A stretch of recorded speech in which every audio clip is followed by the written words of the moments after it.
Does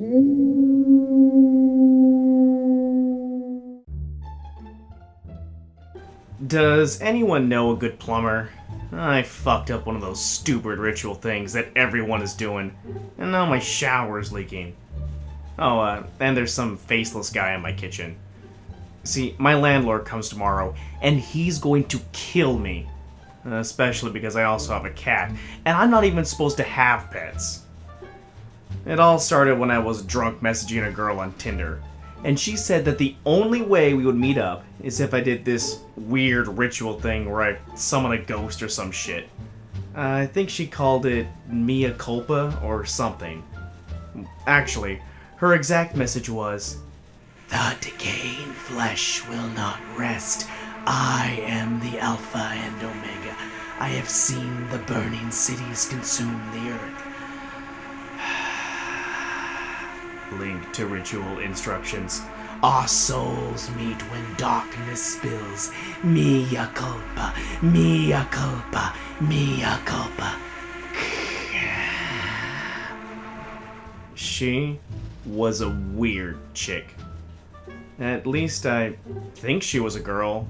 I couldn't really see her face. Her picture was just a black background with two shiny dots that looked kind of like eyeballs. You could sorta see some features, but it looked like her face was gray and I couldn't really see her mouth. But she had really good skin. I mean, I wasn't about ready to rally for a pizza face. So, anyway, I weighed the pros and cons of spooky rituals versus trampoline booty as best as I could on 5 shots of Patron. It was totally worth it. I set my cell phone to 3:26 a.m. But since my phone is a 2005 Motorola Razr that was dropped on the toilet several times, it went off at 4 a.m. Fuck. I decided to go through with the ritual anyway.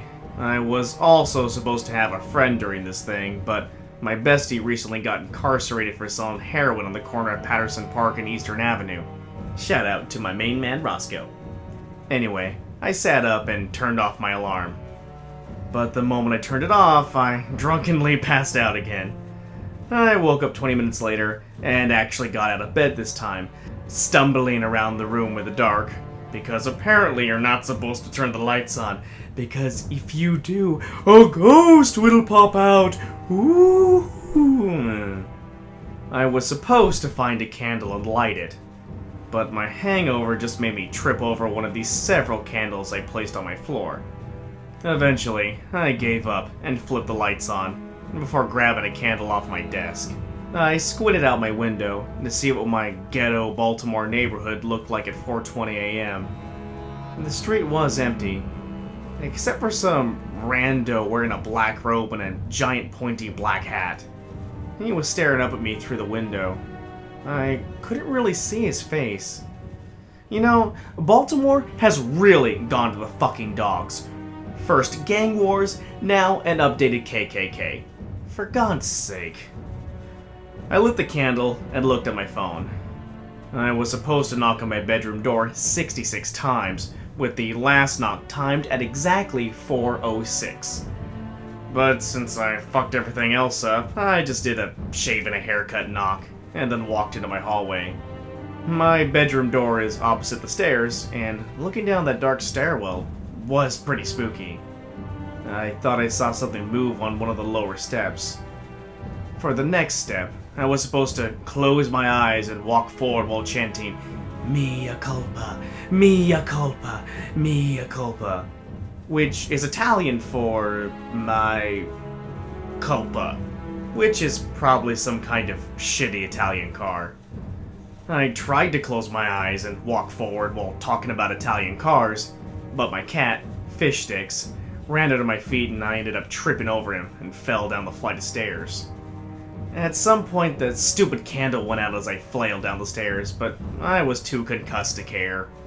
I rolled up from the ground, groaning, and decided that I would just continue on through the motions, which meant hiding in a closet and waiting for the ghost to play hide-and-seek with me. I chose the kitchen pantry, because I had some opened potato chips in there, so I made my way back. As I stumbled, I heard several soft whispers behind me. I spun around, hoping that I was right about fish sticks knowing how to talk. But there was no one there. Except for the figure standing in the corner. I stopped, blinked, and it was gone. Whew. I really needed to lay off the Patron. As I honed in on the closet, the alcohol and concussion finally caught up with me, and I stumbled to a stop, doubled over, and vomited watery Patron all over my kitchen floor.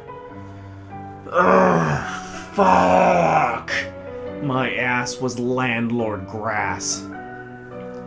The hellish combination of alcohol, concussion, post-vomit, and a looming eviction notice caused my emotions to go haywire, and I unleashed a violent sob, mucus and tears rivering down my face. I heard a noise outside my kitchen. My eyes fell on the kitchen window, and I spied that stupid gang member / KKK dude in my backyard, still staring at me. I must have looked like an idiot, weeping in front of my kitchen pantry. Too ashamed to confront him, I just crawled into my pantry and shut the door. Whew. It was so cold in there it damn froze my man titties off.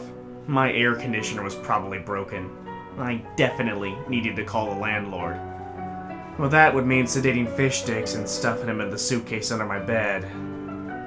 At this point, I realized that I needed to reevaluate my life. Maybe I shouldn't drink as much. Maybe I should give fish sticks to a good home. Maybe I should find women with intellect and poise.